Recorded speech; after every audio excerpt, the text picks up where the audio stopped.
Hello everyone, welcome to my channel. I am Suhani Singh. Today we are going to start chapter 1 of chemistry, class 9th, matters in our surroundings. Before starting our lesson 1 of science, there are some important tips for you. Why class 9th is important? As we all know, class 9th is base for our future. It is a blueprint of class 10th and a warm up for class 10th and basics of class 11th. Next important point is study timetable for class 9th. Most important thing is to practice daily for all the subjects. I have made a timetable. Every subject should be given a proper time. Like mathematics should be given 1 hour properly, science should be given 1 hour properly, and social science also should be given 1 hour properly per day. And Hindi and English you can give 1 or half hour alternatively according to your choice. Tips for 9th graders. First of all, the most important tips is finish your NCERT syllabus perfectly and as soon as possible, like in your summer vacation or winter vacations.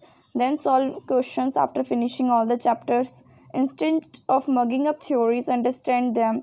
So you can make your own answers, solve sample papers, MCQ questions, etc. That will be provided by us already.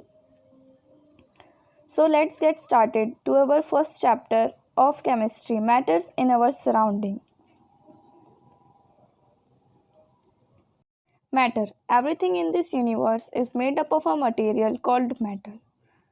इस ब्रह्मांड में जितनी भी चीज़ें होती हैं वो किसी न किसी एक मटेरियल से बनी होती हैं जिसको हम मैटर कहते हैं. मैटर की डेफिनेशन है matter is anything which occupies space and has मास. कोई भी चीज़ जो अपना स्पेस ऑक्यूपाई करती है और जिसके पास अपना वेट होता है. जैसे कि हम एग्जांपल में ले सकते हैं कोई भी कार, क्योंकि अगर कोई भी कार हम किसी गैरेज में पार्क करते हैं तो वो एक स्पेस ऑक्यूपाई करती है और उसका एक वेट भी होता है. देन आवर सब topic is classification of matters. Early Indian philosopher classified in the form of 5 basic elements as air, earth, fire, sky and water called पंच तत्व. जो पहले के फिलोसफर्स थे उन्हें 5 बेसिक चीज़ों पे क्लासीफाई करा था, air, earth, fire, sky and water, जिन्हें पंच तत्व कहा जाता था. और इनकी जो फिजिकल स्टेट थी उसको हम मैटर कहते थे, जिसके 3 पार्ट्स हैं, सॉलिड, लिक्विड एंड गैसेस. इसके 2 पार्ट्स और हैं जो हमारे सिलेबस में अभी नहीं हैं.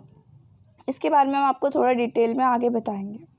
On the basis of chemical composition matter is classified as the pure substances and mixtures. उसकी जो केमिकल कंपोजिशन के बेसिस पे हम क्लासीफाई करते हैं कि मैटर प्योर है या फिर वो किसी चीज़ का मिक्सचर है. प्योर सब्सटेंसेस में बी एलिमेंट्स और कंपाउंड्स और मिक्सचर्स में बी homogeneous mixture and heterogeneous mixture. इन सब के बारे में हम आपको भी बताएंगे. अब हम बढ़ते हैं फिजिकल नेचर ऑफ मैटर, कि मैटर का फिजिकल नेचर क्या है, वो कैसा होता है. सबसे पहली चीज़, matter is made up of particles. कोई भी चीज़ छोटे छोटे पार्टिकल्स से मिलके बनी होती है.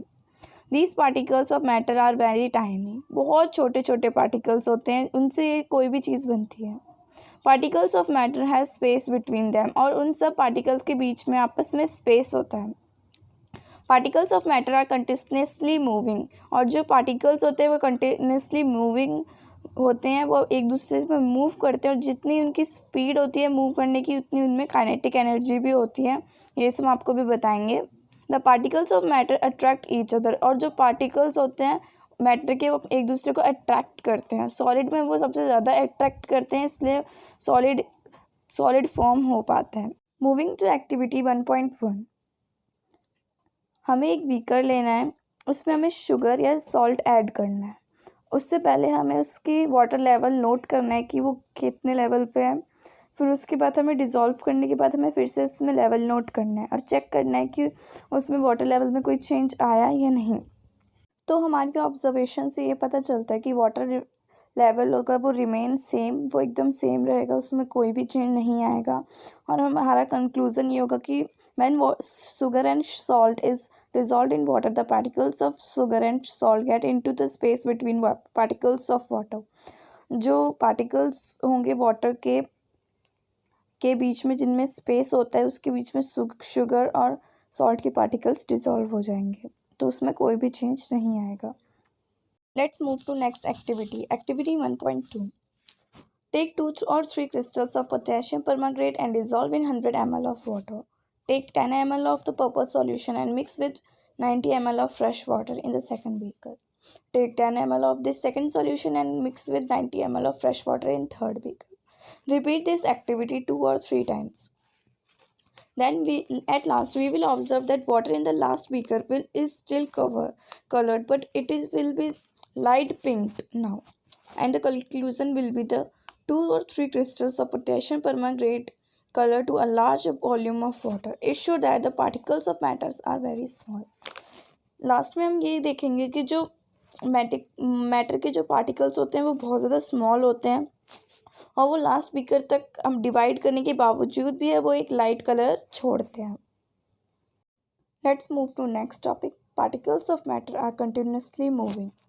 Take some water in a beaker, put a drop of blue और red ink slowly along the sides of the beaker, leave it undisturbed for a few hours. हमें एक बीकर लेना है, उसमें ब्लू या रेड कोई भी इंक डालनी है एक साइड में, और उसे अनडिस्टर्ब्ड रख देना है थोड़े टाइम के लिए, और फिर हमें देखना है कि जो इंक होगी वो उसमें इवनली स्प्रेड हो जाएगी due to the movement of water particles. तो इंटरमिक्सिंग ऑफ 2 और more different types of material on their own is called diffusion. और जो इंटरमिक्सिंग जो होती है मटेरियल्स की अपने आप जो होती है एक दूसरे में, उसे हम डिफ्यूज़न कहते हैं।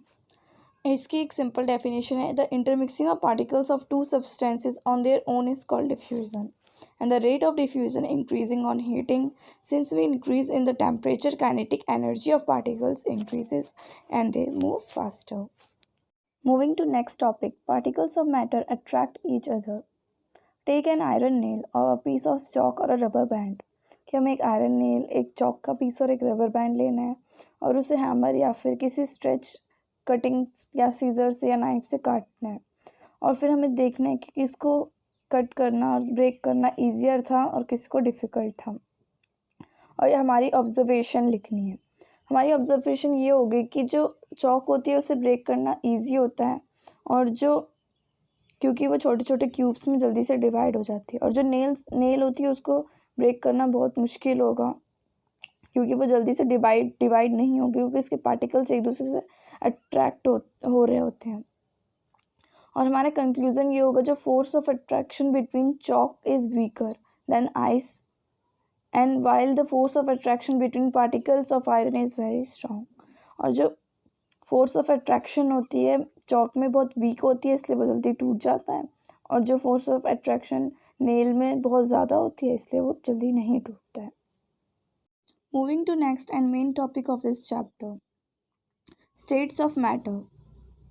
जैसा कि हम सबको पता है कि मैटर हमारे पास 3 स्टेट्स में अवेलेबल होता है, सॉलिड, लिक्विड एंड गैसेस। और अब हम इनकी प्रॉपर्टीज़ को पढ़ेंगे। First of all, properties of solid. Solid have definite shape and fix volume. इनका एक फिक्स शेप और एक फिक्स्ड वॉल्यूम होता है। The space between the particles is minimum. और जिनके पार्टिकल्स के बीच में स्पेस होता है वो सबसे ज़्यादा कम होता है। The force of attraction between the particles is maximum. और जो इनके बीच में अट्रैक्शन होता है वो बहुत ज़्यादा मैक्सिमम होता है, इसलिए वो पार्टिकल्स एक दूसरे से बाइंडेड होते हैं, इसलिए सॉलिड को ब्रेक करना बहुत मुश्किल होता है। The movement of particles is minimum. और जो इसमें पार्टिकल्स का मूवमेंट होता है वो भी बहुत कम होता है, जिससे कि सॉलिड की एक फिक्स शेप रहती है। They are least compressible. और उन्हें कंप्रेस करना भी बहुत मुश्किल होता है। The rate of diffusion is least. और उसमें जो डिफ्यूज़न होता है कि वो किसी और पार्टिकल्स में मिक्स हो जाए, वो भी सबसे ज़्यादा कम होता है। Then properties of liquid. Liquids have no defined shape but have a fixed volume. कि उनमें कोई भी फिक्स शेप नहीं होता लिक्विड्स का, लेकिन उनका वॉल्यूम जो होता है वो फिक्स होता है। Liquids take the shape of the container. और जैसे कि अगर हम उसे किसी बॉटल में डालें तो वो बॉटल का शेप लेगा, किसी जार में डालें तो जार का शेप लेगा, किसी ग्लास में डालें तो ग्लास का शेप लेगा। The space between the particles is intermediate. जिनके जो पार्टिकल्स होते हैं उसके बीच का स्पेस एकदम नॉर्मल होता है, ज़्यादा कम भी नहीं होता और बहुत ज़्यादा भी नहीं होता। The force of attraction between the particles is intermediate. और उनकी जो फोर्स होती है अट्रैक्शन की वो भी इंटरमीडिएट होती है। The movement of particles is also intermediate. और जो उनका मूवमेंट होता है वो भी इंटरमीडिएट ही होता है। दे आर लेस कंप्रेसिबल, और वो बहुत कम कंप्रेसिबल होते हैं लेकिन वो कंप्रेस कर सकते हैं। There rate of diffusion is more than solids, और उनमें जो रेट ऑफ डिफ्यूज़न होता है वो सॉलिड से बहुत ज़्यादा होता है। इसलिए जब हम लेमन जूस बनाते हैं तो जो लेमन जूस होता है वो वाटर में मिक्स हो जाता है।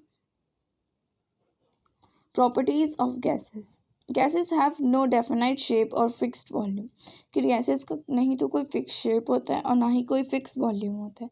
Gases occupies the whole space of the container, और जो गैस होती है वो पूरे कंटेनर की सारी स्पेस को ऑक्यूपाई करती है। The space between the particle is maximum, और उसके जो पार्टिकल्स होते हैं उसमें सबसे ज़्यादा स्पेस होता है। Force of attraction between particles is minimum, और जिनके बीच में फोर्स ऑफ अट्रैक्शन होते हैं वो बहुत ही ज़्यादा कम होता है, इसलिए वो पार्टिकल्स एक दूसरे से बहुत दूर दूर भाग रहे होते हैं। The movement of particles is maximum, और जिनका मूवमेंट होता है वो बहुत मैक्सिमम होता है।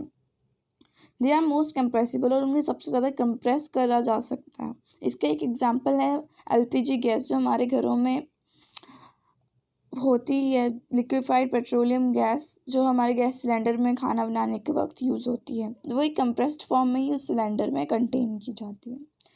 There rate of diffusion is more than solids and liquids, और उसमें जो रेट ऑफ डिफ्यूज़न होता है वो भी बहुत ज़्यादा होता है सॉलिड्स और लिक्विड्स के कंपैरिजन में। जैसे कि इस फिगर में आप देख सकते हैं, गैसेस के पार्टिकल्स एक दूसरे से बहुत दूर दूर होते हैं और लिक्विड्स के पार्टिकल्स एक दूसरे से काफ़ी पास पास होते हैं। और जो सॉलिड के पार्टिकल्स हैं वो देखिए यहाँ पे एक दूसरे से कितने चिपके हुए हैं। जैसे कि एक सॉलिड है इस प्लेट में, इसकी पार्टिकल्स कितने पैरेलली डिज़ाइंड है और एक दूसरे से अटैच्ड हैं, और उनमें मूवमेंट भी बहुत कम हो रहा है जिससे वो मूव नहीं कर रहे हैं। लेकिन लिक्विड में देखिए इनके पार्टिकल्स एक दूसरे से मूव कर रहे हैं इनके, और ये डिज़ाइन वे में भी नहीं है। और जो गैसेस में है देखिए इनके पार्टिकल्स एक दूसरे से कितनी दूर दूर हैं। Moving to next topic. Before explaining about the next topic, change of state, I would explain about classification of matter. As you know, matter is classified on two bases: chemical classification and physical classification. Matters को दो parts में divide किया गया है, physical classification and chemical classification. Physical classifications के three parts होते हैं: solid, liquid and gases, as you can सी।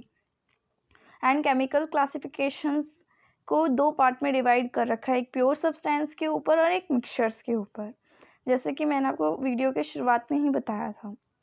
अब हम बताएंगे आपको कि होमोजेनियस मिक्सचर्स और जो हेट्रोजेनियस मिक्सचर्स होते हैं, जो कि मिक्सचर्स के पार्ट हैं, वो क्या होते हैं। सबसे पहले हमें ये जानना है कि मिक्सचर क्या होता है। Mixture are the form when two और मोर सब्सटेंस, एलिमेंट्स और compounds mix together without participating into a chemical change. The substance need not necessarily mix a definite ratio to form a mixture.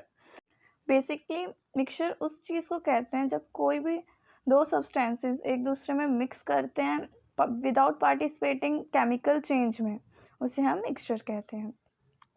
Then our next topic is homogeneous mixtures. There are types of mixtures which is components mixed are uniformly distributed throughout the mixture. In other words, they are called uniform throughout. We can observe only one phase of matter in a homogeneous mixture. Particles are distributed uniformly. We can judge a homogeneous mixture by just seeing it. Homogeneous mixtures are also called solutions. जो homogeneous mixtures होते हैं वो liquid form में जो solutions होते हैं उन्हें कहते हैं। उनमें हम उसके एग्जाम्पल है rain water, vinegar and etcetera. Then what is heterogeneous mixture? This is a type of mixture in which all the compounds are completely mixed and all the particles can be seen under a microscope. We can easily identify the components and more easily one phase can be seen with naked eyes. Particles are distributed non uniformly, जो उसमें particles होते हैं वो non uniformly distributed होते हैं. We can जज a heterogeneous mixture by just seeing it, और हम उसे जज भी कर सकते हैं उसे देखते ही. और जो इसके एग्जाम्पल होते हैं वो होता है sea water, pizza, sand, common salt etcetera. Then we will discuss about chemical compounds. What are chemical compounds? As we know, pure substances have two parts, elements and compounds. The compounds refers to an substance made up of two or more elements that are chemically bonded together. Example of compounds are water, marble, and etc. Then our next is inorganic compounds and organic compounds. Inorganic compounds, any substance in which two or more chemical elements are combined nearly always in definite proportions, are called inorganic compounds, जिसमें हम दो substances को mix करते हैं लेकिन एक proper composition के साथ, प्रॉपर एक एलिमेंट के साथ, प्रोपोर्शन के साथ, उसे हम इनऑर्गेनिक कंपाउंड कहते हैं. Compounds of carbon are classified as organic when carbon is bonded to hydrogen. And next, organic compound, any of the large class of chemical compound in which one or more atoms of carbon are collectively linked to atoms of the elements, and most commonly hydrogen, oxygen or nitrogen. The few carbon containing compounds not classified as the organic include carbides, carbonates and cations.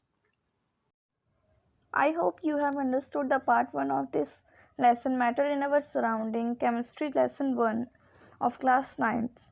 That's all for today. Meet you in the second part of this video. Thank you.